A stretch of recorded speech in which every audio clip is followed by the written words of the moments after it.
Bonjour, bienvenue à tous et à toutes. C'est Madame Rahal, professeure de français au lycée pilote de l'Ariana. La séance d'aujourd'hui sera consacrée à l'écrit et plus précisément l'étude de texte, une partie imposante dans votre épreuve du bac. On va voir comment repérer et distinguer les composantes du raisonnement argumentatif. On va vous sensibiliser au rôle de l'exemple dans la stratégie argumentative, parce que généralement, les élèves n'accordent pas beaucoup d'importance à l'exemple dans un texte argumentatif. Vous allez voir qu'il a son poids dans l'argumentation de l'auteur. Et on va repérer et expliquer les procédés d'écriture permettant d'optimiser l'acte de convaincre. Mais on va s'intéresser également à la méthodologie. Comment comprendre la consigne pour identifier la tâche demandée, pour cibler la tâche demandée dans une question, c'est important. Comment est-ce qu'on peut répondre à une question de compréhension avec précision et avec clarté. Et finalement, on vous fournira un outillage méthodologique en guise de préparation à l'épreuve du bac. Je vais peut-être vous surprendre, parce que là, je ne vais pas commencer par lire le texte, mais je vais commencer par vous parler d'une approche inversée qui pourrait vous aider à mieux comprendre le texte en le lisant. En quoi consiste cette approche inversée? Il est astucieux peut-être de commencer par lire les questions de compréhension. Pour quelle raison? Parce que les questions de compréhension posent problème pour la plupart des élèves, pour ne pas dire tous. Ils se croient en situation de difficulté, alors que réellement, ces questions sont les alliés des élèves, sont vos alliés dans la réponse, sont vos alliés pour comprendre le texte. Et je vais vous montrer, preuve à l'appui, comment est-ce que ces questions vont vous aider à trouver la bonne réponse. Vous allez gagner sur plusieurs plans. Vous allez pouvoir recueillir des informations sur le texte. Le questionnement, en fait, les questions de compréhension. C'est un petit texte sur le texte support sur lequel vous êtes interrogé. Ça va vous aider à la compréhension en lisant le support. Et ça va orienter également votre lecture et vous allez gagner énormément sur le plan du timing. Vous allez éviter, en lisant une question et voir le déroulement des autres questions, vous allez éviter d'empiéter sur les autres questions dans votre réponse. Ça va être un balayage des différentes réponses et des différentes questions. J'ai adopté un débit vraiment très lent pour vous laisser le temps de lire la question et surtout de prendre votre temps de cibler l'idée directrice sur laquelle repose chaque question. Question numéro 1, petit a. Quelles sont les principales inventions qui ont révolutionné le monde de la communication? Justifiez votre réponse par un indice textuel. Donc prenez le temps de cibler l'idée directrice. Petit b, quel impact ont ces inventions sur la pratique de l'écrit? Petit 2. Le succès du téléphone s'explique par ses multiples mérites. Citez-en 3. Question numéro 3. Petit a. L'auteur approuve-t-il toutefois ces nouveaux moyens de communication? Reformulez son point de vue en prenant appui sur un procédé d'écriture dont vous expliquerez le fait. Et finalement, quel rôle joue l'exemple cité à la fin du texte dans la stratégie argumentative de l'auteur? Je suppose que vous êtes intéressé à ces idées-là. Regardez. Vérifiez si vous avez ciblé l'idée principale de chaque question. On va essayer de convertir maintenant ces phrases interrogatives en phrases assertives, en phrases affirmatives. Voilà ce qu'on va obtenir comme information sur le texte qu'on n'a pas encore lu. Et vous allez trouver que finalement, c'est un petit texte sur le texte. Voilà ce qu'on obtient. Des inventions importantes ont révolutionné le monde de la communication. Ces inventions ont eu un retentissement sur l'écrit, un impact sur l'écrit. Parmi ces inventions, il y a le téléphone dont le succès s'explique par ses multiples avantages. On va devoir montrer, indice à l'appui, si l'auteur approuve ou désapprouve ces moyens de communication. Et quelque part, là, dans la question, on a repéré l'adverbe toutefois, qui a une valeur concessive. Cette concession, c'est par rapport à la question numéro 2, qui sous-entend qu'il ne va pas vraiment adhérer. Donc, il faut capter même l'articulateur logique qui est dans la question. En lisant, est-ce qu'il approuve, désapprouve? Il y a toutefois. C'est une concession, donc je dois lire d'une manière avertie, éclairée, intelligente. Et finalement, regardez toutes ces informations qu'on a sur le texte. On ne fait pas de mauvais départ. Dès le début, avant même de découvrir mon texte, je sais qu'il s'agit d'un texte argumentatif. Pourquoi? Parce qu'on me parle de point de vue de l'auteur, on me parle d'une stratégie argumentative et on me donne également à voir la valeur de l'exemple dans la stratégie argumentative de l'auteur. Donc regardez-moi, toutes ces informations sur le texte, elles ne sont pas parachutées. La question, quelque part, reprend une idée essentielle dans le texte. Elle était présentée sous une forme interrogative, maintenant on l'a sous une forme assertive et on part serein dans notre lecture du texte. Donc cette approche inversée pourrait aider certains d'entre vous parce que, comme je l'ai dit, je le répète encore une fois, les élèves se sentent en situation de difficulté. Alors vous avez vu que chaque question porte en elle une demi-réponse, porte en elle les prémices d'une réponse. Toutes ces informations recueillies vous serviront d'éléments éclaireurs. C'est comme si c'était des torches qui nous aident à voir clair dans le texte. Là, c'est d'une manière métaphorique, bien sûr. Et vous permettront, ces questions-là, une lecture ciblée, intelligente du texte.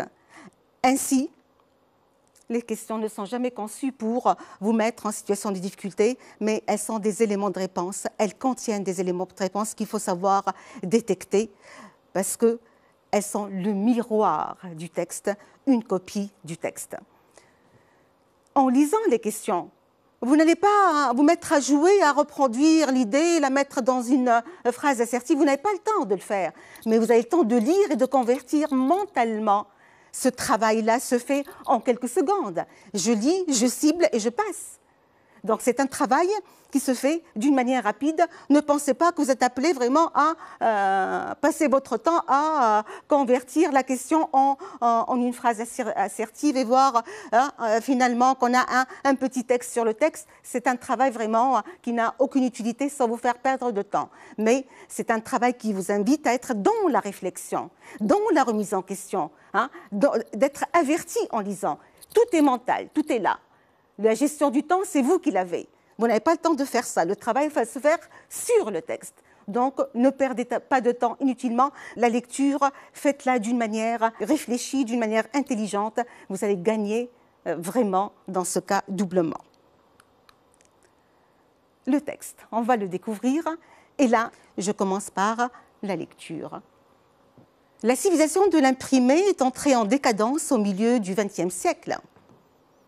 Au règne de la graphie succède, depuis quelques dizaines d'années, le règne de la phonie et de la scopie. La civilisation de la phonie et de la scopie dessaisit la main de ses attributions fondamentales. Exemple banal, la diffusion de la communication téléphonique est peu à peu entrée dans la pratique journalière au détriment de la correspondance scripturale. Un coup de téléphone coûte moins d'effort qu'une lettre. Il permet d'entendre la voix et la vie de l'interlocuteur. Il autorise les bavardages interminables, chers au cœur féminin et parfois masculin. De plus, la relation instantanée annule les délais d'attente de la réponse. Solution de facilité qui transfère une grande partie de la vie familière et familiale en cas de séparation proche ou lointaine sur le réseau des télécommunications. Aujourd'hui, Madame de Sévigné téléphonerait à sa fille chaque soir pour lui donner le film de la journée à l'heure où diminue le coût de la communication. Georges Gustorf, autobiographie, 1912-2000. C'est un auteur français, contemporain, mais comme vous voyez, la consonance du nom est allemande parce qu'il est d'origine allemande. Le texte contient quand même quelques mots difficiles et j'aimerais bien revenir avec vous pour que par la suite la compréhension du texte ne pose pas problème. On voit décadence, déclin, chute, c'est des mots vraiment clés dans le texte. Désaisir privé, dépossédé, au détriment d'eux, au dépend d'eux. Attribution, c'est dans le sens de pouvoir, compétence, fonction de la main. Scriptural, c'est l'adjectif qui veut dire écrite. Graphie, écriture, représentation écrite d'un mot. Phonie, abréviation de téléphonie, de radiotéléphonie. Et la scopie, c'est l'image. La question numéro 1, vous l'avez déjà repérée dans le questionnement. Quelles sont les principales inventions qui ont révolutionné le monde de la communication? Justifiez votre réponse par un indice textuel. On va faire un petit travail sur la consigne. La plupart d'entre vous, qu'est-ce qu'ils font? Ils lisent et se mettent à écrire. Là, c'est un travail fait à la va-vite et vous risquez de passer à côté de la réponse. Faites attention. Une question, également, elle est à étudier, également mentalement, c'est-à-dire le tableau, vous n'êtes pas appelé à le reproduire. Je suis en train de reproduire plutôt le cheminement de la pensée, votre manière de comprendre et les étapes à faire, mais tout ça se fait en même temps que vous êtes en train de répondre. Mais vous répondez là d'une manière réfléchie. Je me pose la question, est-ce qu'il s'agit d'une question de repérage? Est-ce qu'on me demande seulement de repérer des indices et de les insérer dans une réponse personnelle? Oui, réellement, quelles sont les principales inventions? C'est une question de repérage et la tâche demandée, elle est très simple. Repérer les principales inventions et vous vous contentez de donner un indice du texte. Mais là, derrière cette réponse, on attend, est-ce que vous répondiez comme il se doit? Parce qu'on va évaluer votre aptitude à répondre. On va évaluer votre capacité à répondre, c'est-à-dire si vous avez su cibler la tâche, trouver les principales inventions qui sont déjà citées dans le texte, vous n'avez pas interprété, et d'intégrer ceci dans une réponse personnelle appuyée par un indice. Et le tour est joué et vous avez gagné votre réponse. On va voir les indices maintenant. Voilà, la civilisation de l'imprimé est entrée en décadence au milieu du XXe siècle et on a au règne de la graphie, succède depuis quelques dizaines d'années le règne de la phonie et de la scopie. Et c'est repris au début du second paragraphe. La nouvelle civilisation de la phonie et de la scopie dessaisit la main de ses attributions fondamentales. Les indices. Je ne fais que repêcher les indices et les placer.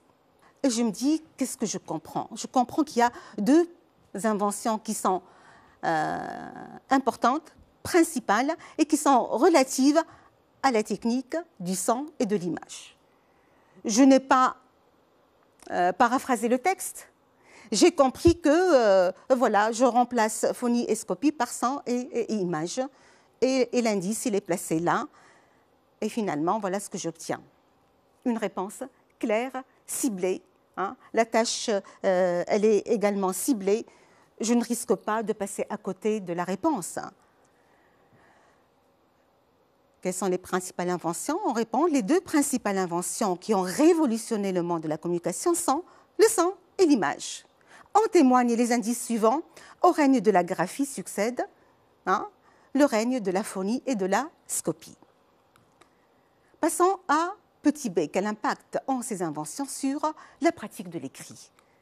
L'impact, ça aussi c'est une question de saisie globale. Pourquoi saisie globale? Parce que vous allez voir qu'il y a plusieurs conséquences, plusieurs impacts sur la pratique de l'écrit. Donc, trouver dans le texte les conséquences de ces inventions. Il faut comprendre que impact, c'est pris dans le sens de conséquence ou de retentissement ou d'effet, je dirais, sur l'écrit, sur la pratique de l'écrit. Et dans le texte, bien sûr, l'écrit, c'est tout ce qui est en rapport avec le genre épistolaire.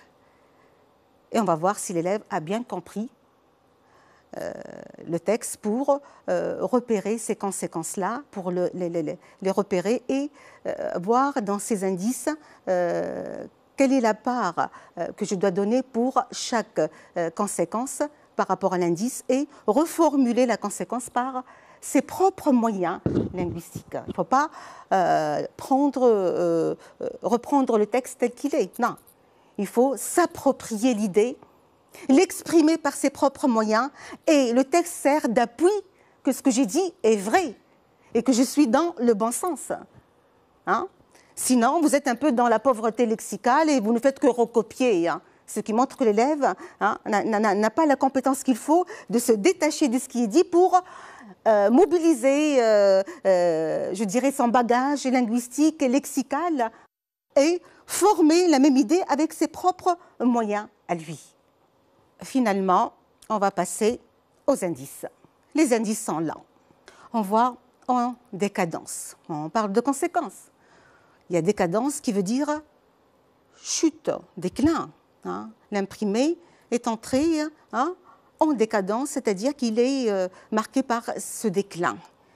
Et la nouvelle civilisation de laquelle on a parlé dans la première question, la phonie et la scopie, dessaisit la main de ses attributions fondamentales, dépossède la main de ses fonctions essentielles, à savoir l'écriture épistolaire. On a ici, c'est repris en rouge, au détriment de la correspondance scripturale, au détriment de la lettre. Le concurrent de la lettre, vous l'avez constaté en lisant tout à l'heure le texte, c'est le téléphone. J'ai repéré mes indices et je les mets là. Je dois traduire cette idée-là par des éléments de réponse qui viennent de moi. L'idée, je la comprends d'une manière juste, mais je dois vraiment l'exprimer avec mes moyens linguistiques, mes moyens lexicaux. Je vois la civilisation de l'imprimé est entrée en décadence, c'est-à-dire les moyens de communication ont détrôné l'écrit. Ont causé la chute, le déclin, la ruine des écrits épistolaires. Ça, ce n'est pas le texte, c'est une réponse personnelle. L'indice, il est là. On va voir comment, par la suite, on va insérer l'indice dans la réponse, parce que ce ne sont que des éléments de réponse. La nouvelle civilisation de la phonie et de la scopie dessaisit la main de ses attributions fondamentales, ce qui revient à dire que la main de l'homme est dépossédée de ses compétences essentielles, entre autres, le pouvoir d'écrire des lettres. Et finalement, la communication téléphonique est entrée dans la pratique journalière au détriment de la correspondance scripturale, c'est-à-dire que le téléphone a supplanté la missive, a supplanté la lettre. La réponse à laquelle on s'attend est la suivante. Les inventions modernes, le son et l'image, ont détrôné l'écrit. Certains indices le confirment. Au règne de la graphie succède le règne de la phonie et de la scopie. C'est particulièrement le téléphone qui a supplanté la lettre, notamment le genre épistolaire, pour régner en maître dans le monde de la communication. Plusieurs indices dans le texte le confirment, le prouvent. La communication téléphonique est entrée dans la pratique journalière au détriment de la lettre. Maintenant, la question numéro 2. Le succès du téléphone s'explique par ses multiples mérites. Le téléphone présente beaucoup et plusieurs avantages qui ont fait de lui, qui lui ont donné de la force et pour régner en maître, je dirais métaphoriquement, et pour pouvoir écarter la lettre. La question, c'est une question de repérage. Généralement, les premières questions, je dis, sont des questions faciles, des questions de repérage. Je dois relever 3 avantages du téléphone. Il n'y a pas de plus facile que ça. Même un élève moyen sera capable de le faire. Ce n'est pas difficile. Et là, vous allez être évalué et voir si vous êtes capable de dégager et de nommer ces avantages-là. Bien sûr, en revenant toujours à une réponse personnelle, ce n'est pas dans la paraphrase. J'ai un coup de téléphone coûte moins d'efforts. Les indices, d'abord, on va les voir. Le téléphone coûte moins d'efforts qu'une lettre. La relation instantanée annule les délais d'attente de la réponse. Et le téléphone, c'est une solution de facilité de la vie familiale et familière, et en cas de séparation proche ou lointaine. Voilà ce que j'ai comme indice. J'ai mes indices, je dois les traduire par mes moyens, à moi, en tant qu'élève. Il coûte moins d'efforts, c'est-à-dire que le téléphone offre plus de facilité dans le contact et moins d'efforts. Les relations, quand on passe un coup de fil, le contact est établi instantanément, rapidement. Donc on parle d'un contact rapide et instantané. Il transfère une grande partie de la vie familiale et familière. Tout simplement, le quotidien, le vécu est transmis par un simple coup de fil et finalement, la relation instantanée annule les délais d'attente. Ce n'est pas la missive, la lettre prend du temps pour arriver à son destinataire. Le téléphone, on prend le téléphone, on répond de suite, il n'y a pas de temps perdu. Donc la distance, même si elle est lointaine, ne pose pas de problème. La distance, quelle qu'elle soit, ne représente plus un obstacle. La lettre met du temps pour arriver. Le téléphone, on est en contact avec la personne concernée instantanément. Et voilà, on aboutit à une réponse également très simple. Le texte énumère plusieurs avantages attribués à ces moyens de communication modernes, en l'occurrence le téléphone. L'on cite parmi ces avantages l'économie d'effort et la facilité du contact, moins d'efforts qu'une lettre, l'indice, la spontanéité et le naturel de l'échange, on s'appuie sur la relation instantanée, et l'immédiateté et l'authenticité de l'interaction, annule les délais d'attente. La question numéro 3.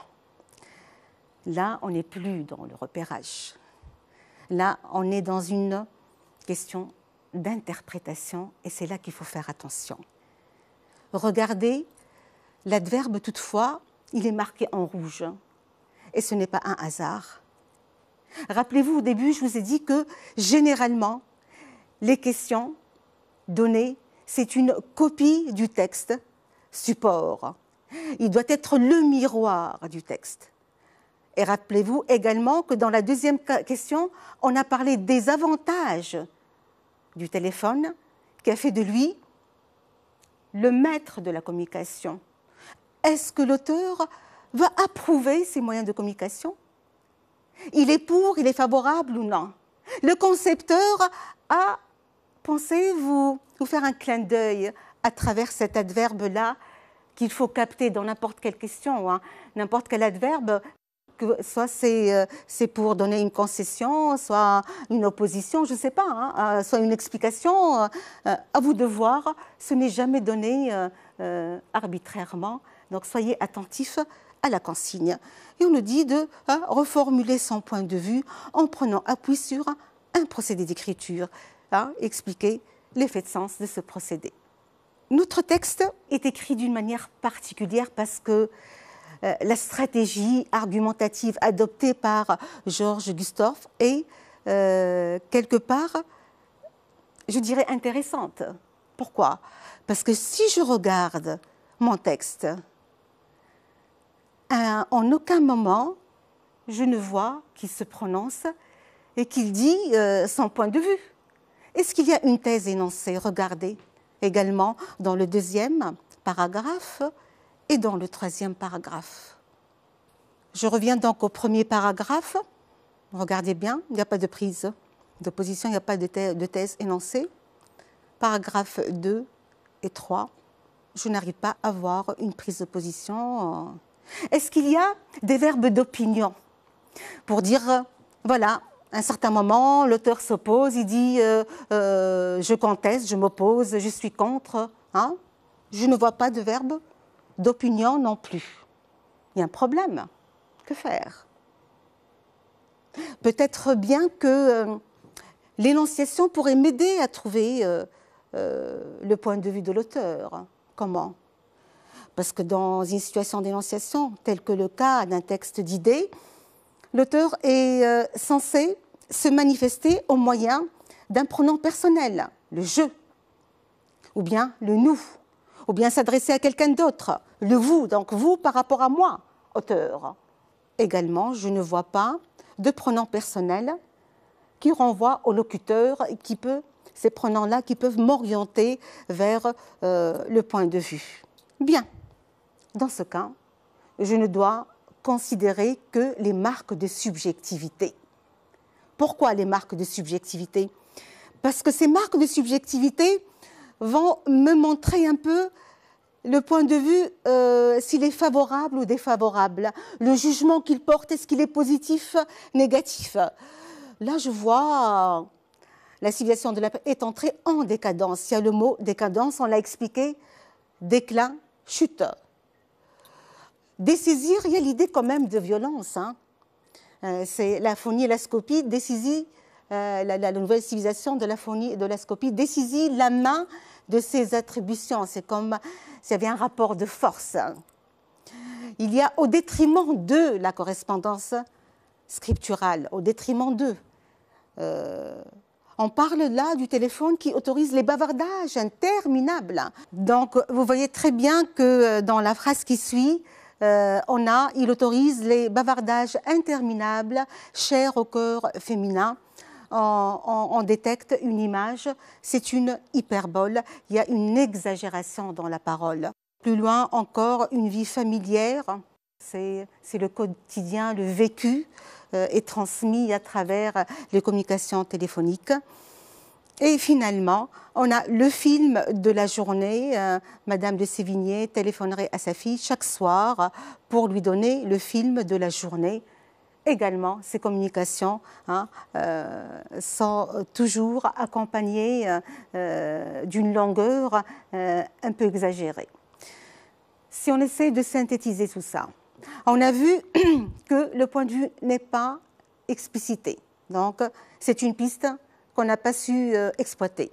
On a vu que l'énonciation, tout ce qui concerne les critères d'implication, le je, le nous, le tu, il n'y a pas de trace, on a écarté l'implication, l'énonciation.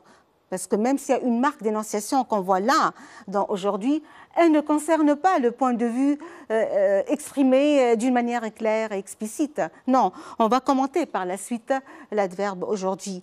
Et on voit un lexique péjoratif, dessaisir au détriment, il y a également familière, qui m'oriente sur un point de vue défavorable par rapport à ces moyens de communication.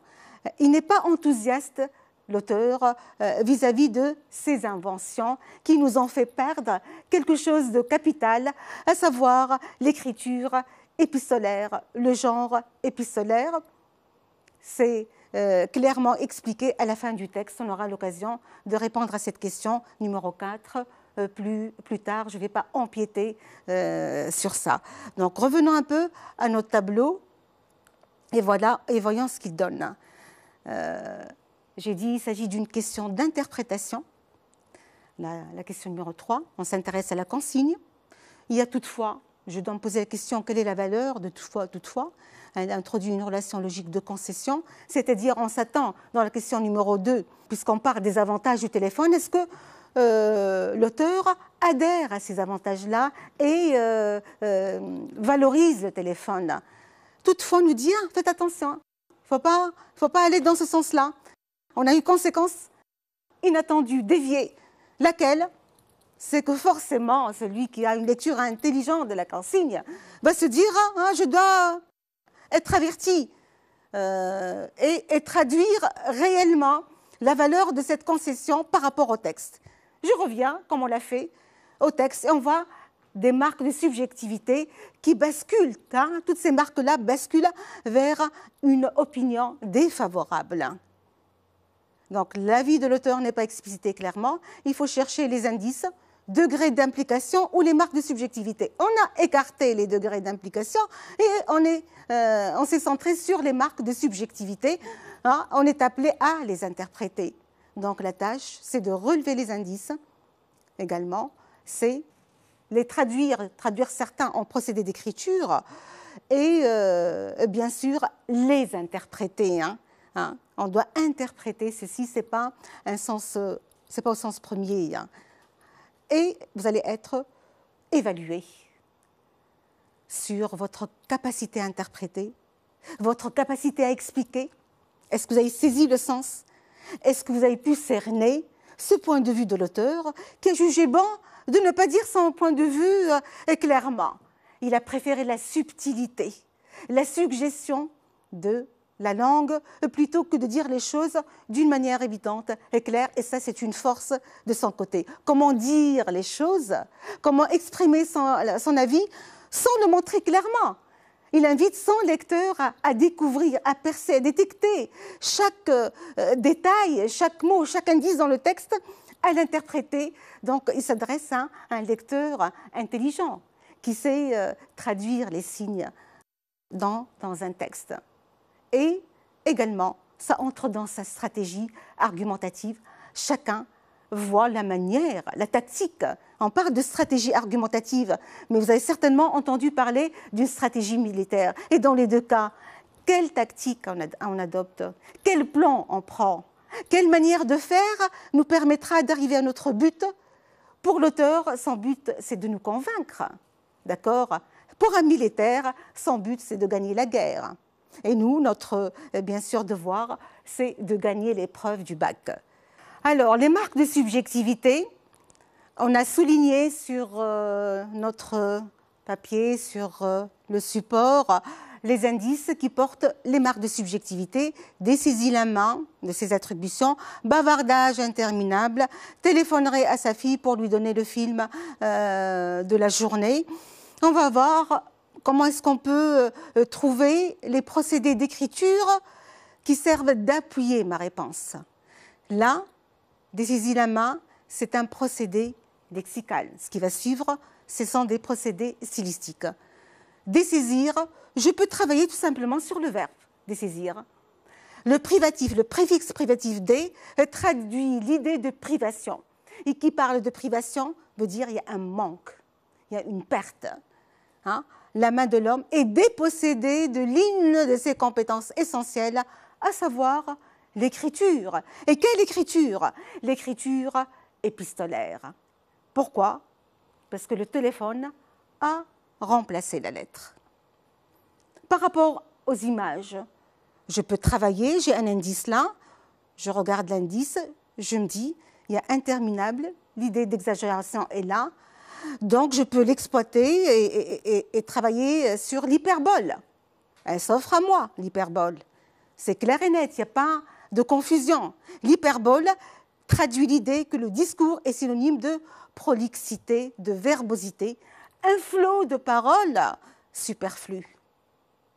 Par ailleurs, l'autre indice qu'on a souligné dans le texte, téléphonerait à sa fille pour lui donner le film de la journée. Madame de Sévigné donc, va appeler sa fille, appellerait, je dirais dans le conditionnel, dans l'irréel du présent, appellerait sa fille pour lui raconter le film, le défilement des événements dans les détails et dans le prosaïsme le plus développé, quoi. Et là, c'est la métaphore, le film de la journée. Cette métaphore insiste sur la longueur de la communication qui est dénudée d'importance. On est dans le bavardage également. On répond à la question. On nous demande un procédé. Je ne développe qu'un procédé. C'est-à-dire, ce n'est pas la peine de perdre votre temps et de dire, voilà, moi je vais utiliser le préfixe privatif en termes lexicaux et je vais travailler sur l'hyperbole. Si ce premier procédé ne marche pas, il est faux, on va m'en compter le second. Eh bien non, on se limite uniquement au premier procédé, qu'il soit juste ou faux. Et conséquemment, vous allez perdre votre temps à développer, à expliquer le second procédé qui ne va pas être pris en compte. Alors soyez efficace et intelligent, faites ce qu'on vous demande. Un procédé, je prends un seul procédé. Et l'effort, au lieu que ce soit un effort double, ça va être un effort concentré sur un seul procédé. Je prends le temps de choisir, d'expliquer, de comprendre. Et là, je ne risque pas de perdre la réponse. L'auteur désapprouve cette forme de correspondance téléphonique, malgré ses avantages. En effet, il se montre défavorable aux moyens de communication modernes dont l'invasion, le pouvoir et la rapidité nous ont fait perdre le plaisir d'écrire et ont évincé le genre épistolaire. Le préfixe privatif de, des, dont le verbe dessaisir, l'effet de sens, absolument l'effet de sens, parce qu'il faut repérer la phrase qui contient le procédé, de préférence souligner les termes qui concernent le procédé, écrire la phrase, ce n'est pas dans la longueur, mais une phrase qui soit claire, pas trop longue, etc. Donc, je relève la phrase, je nomme le procédé et je développe l'effet de sens. 3 étapes essentielles. Je nomme le procédé, je n'écris pas la phrase, je donne l'effet, tout est faux. Ce n'est pas le correcteur qui va chercher la phrase à votre place dans le texte. Donc, les 3 étapes doivent exister dans votre réponse. Une seule réponse est suffisante parce qu'on vous demande qu'un seul procédé. Vous allez me dire, oui, cet élève aura trouvé peut-être le préfixe privatif « des ». Un autre élève travaillera sur le vocabulaire dépréciatif. L'adjectif interminable, décadence, détriment, qui montre qu'il y a un jugement. Ils n'ont pas un sens commun pour pouvoir les nommer. Interminable n'a pas le même sens que décadence. Mais le trait commun entre les 3, c'est l'idée d'un jugement négatif. Donc, je suis dans un lexique dépréciatif. Je ne peux pas donner de nom, de titre. Je ne peux que donner et le qualifier de mélioratif, péjoratif, appréciatif, dépréciatif. C'est le cas pour notre texte. C'est un lexique dépréciatif. Je n'ai pas le droit de le nommer. Les moyens de communication modernes n'ont causé que des ravages à l'écrit et n'ont favorisé que le prosaïsme. Peut-être qu'un autre élève prendra le champ lexical du bavardage. Le champ lexical, c'est tout ce qu'il y a de plus facile à développer et tout ce qu'il y a de plus facile à perdre. On peut gagner facilement 1 point, 2 points sur le champ lexical, mais comme certains ne font pas attention, on peut également facilement le perdre. Un champ lexical doit d'abord contenir des mots qui tournent autour de la même idée. D'accord ? Je dois le nommer, le champ lexical. S'il n'est pas nommé, ça ne compte pas, c'est faux. Je dois repérer les termes et il doit y avoir un sème commun, un sens commun, traduisible en titre. Et généralement, c'est 4-5 mots pour formuler un champ lexical. L'hyperbole, bavardage interminable, c'est une hyperbole certes, mais elle a un effet ironique. L'exagération il tourne en dérision un petit peu ces personnes-là qui passent tout leur temps à téléphoner, des heures à parler. À quoi bon perdre son temps à ne rien dire d'essentiel? Parce que dans la lettre, on est limité et au téléphone, tout le monde bascule dans le bavardage. La métaphore reprend également l'idée de la longueur dans la communication, et il termine par cette belle note ironique. Comment est-ce que Madame de Sévigné, épistolière du XVIIe siècle, si elle était parmi nous, qu'est-ce qu'elle ferait? Elle passerait son temps à parler à sa fille et elle choisirait le moment où le coût de la communication n'est pas fortement taxé pour gagner en temps et en argent, je dirais.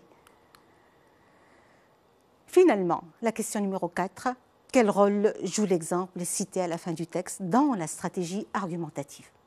Et là, je vous appelle à faire attention à l'exemple que certains d'entre vous ne regardent même pas ou ne considèrent pas l'exemple dans sa juste valeur, parce que l'exemple peut avoir l'autorité d'un argument.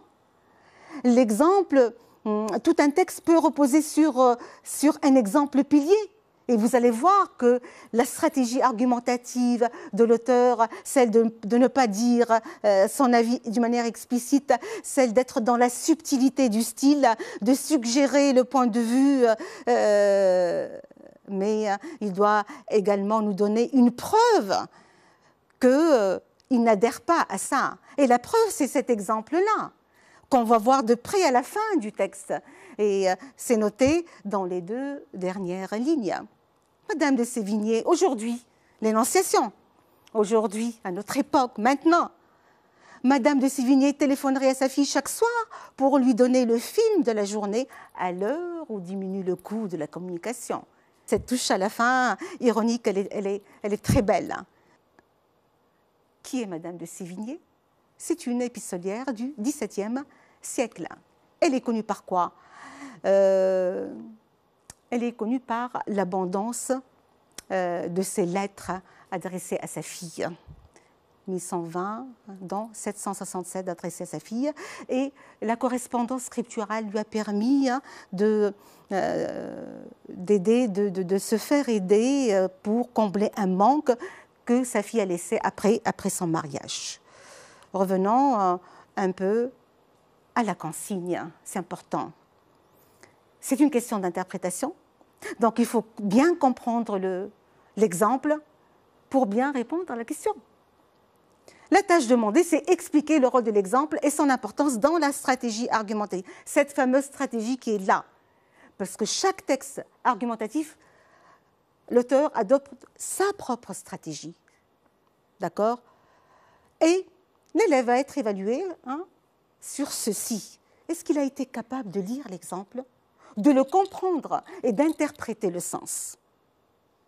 Et un élève intelligent va se dire, mais que vient faire Madame de Sévigné, épistolière du XVIIe siècle, dans un contexte moderne? Il dit aujourd'hui, alors qu'elle faisait partie des écrivains du XVIIe siècle. Ça dérange. On se pose la question. C'est un exemple réel, en fait, parce qu'elle a réellement existé. Donc, exemple littéraire, exemple réel, Madame de Sévigné est connue par ses lettres.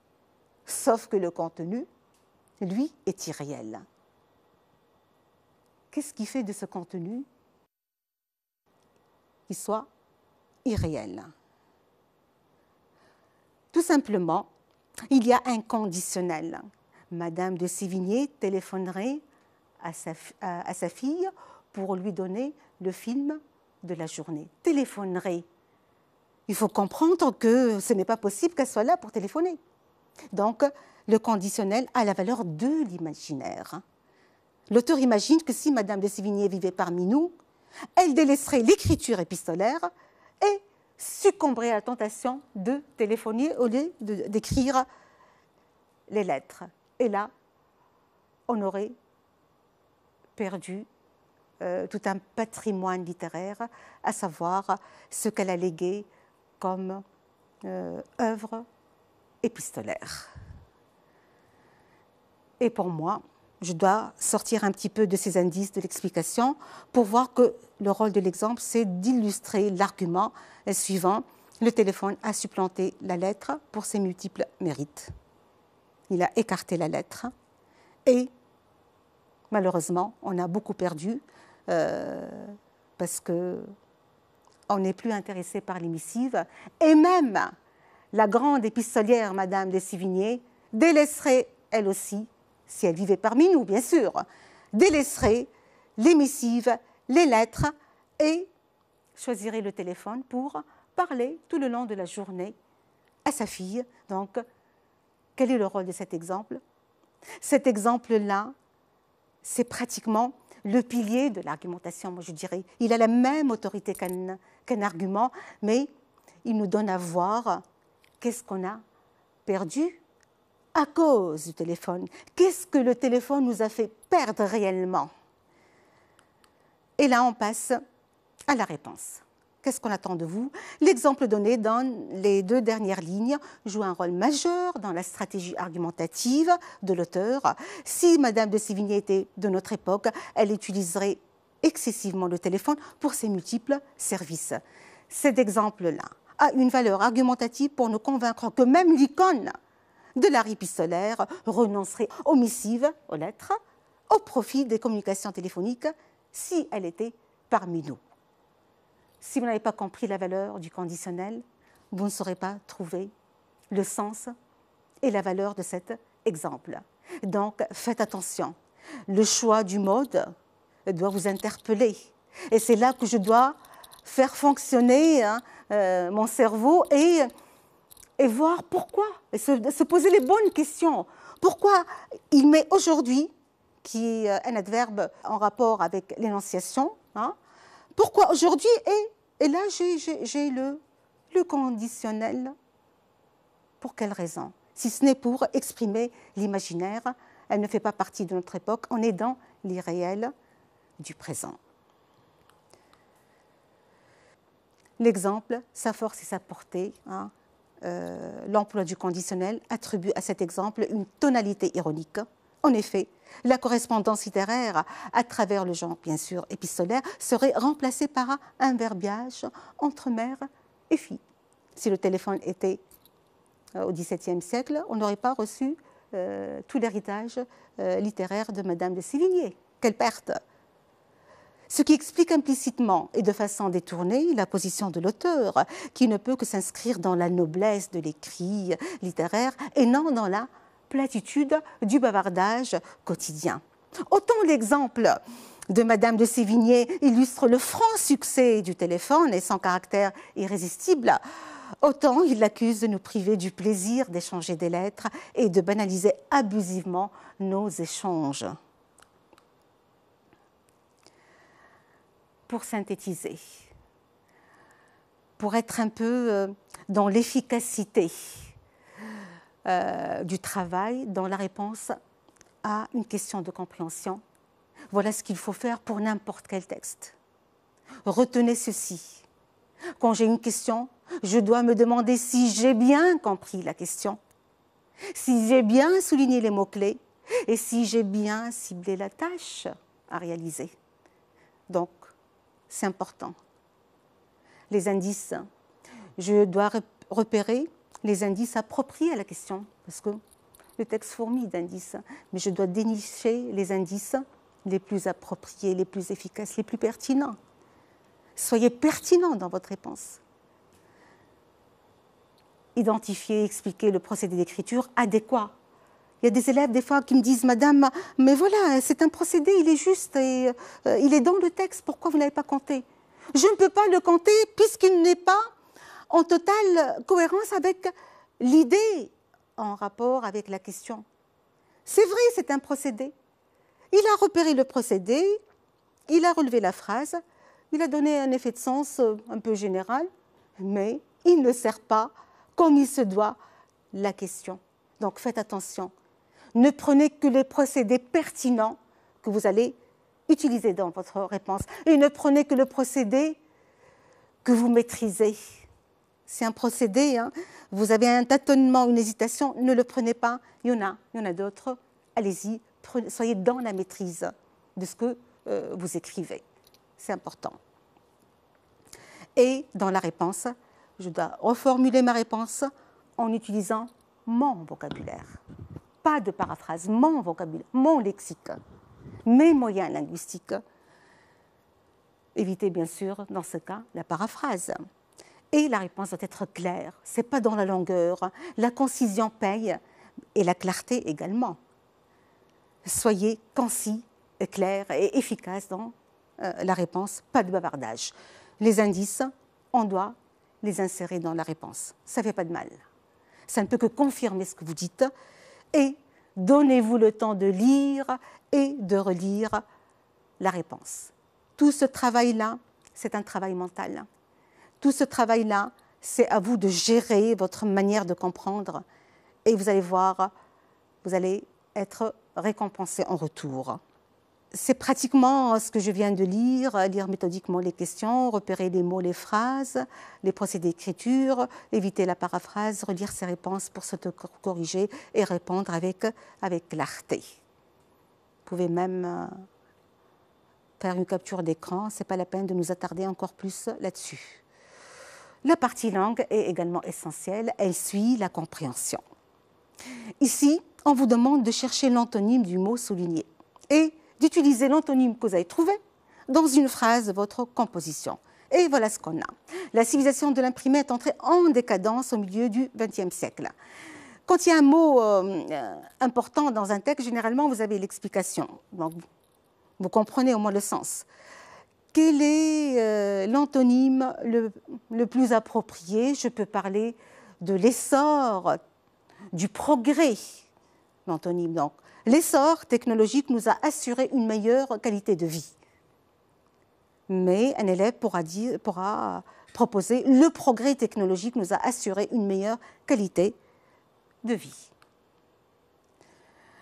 Et là, la question est inspirée quelque part du texte parlant de l'irréel du présent. Conjuguer les verbes entre parenthèses de manière à exprimer l'irréel du présent. Si Madame de Sévigné, être de notre époque, elle téléphonait ER à sa fille chaque soir pour lui donner le film de la journée. Voilà ce qu'on obtient. L'irréel du présent, imparfait, suivi du conditionnel présent. Si Madame de Sévigné était de notre époque, elle téléphonerait chaque soir à sa fille pour lui donner le film de la journée. Finalement, répondre à une question de compréhension est une tâche assez compliquée parce qu'elle exige et demande des capacités cognitives, c'est-à-dire l'élève doit comprendre une question, faire appel à ses connaissances linguistiques, lexicales, etc.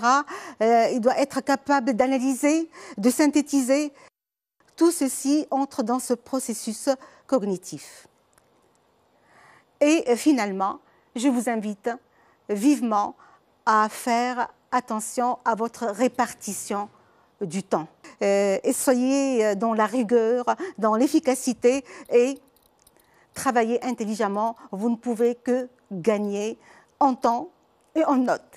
Finalement, donc, je termine en vous souhaitant bonne chance et en remerciant particulièrement Cissé Mislimi pour sa précieuse collaboration, son encadrement lors de ces séances qui vous sont et ont été adressées.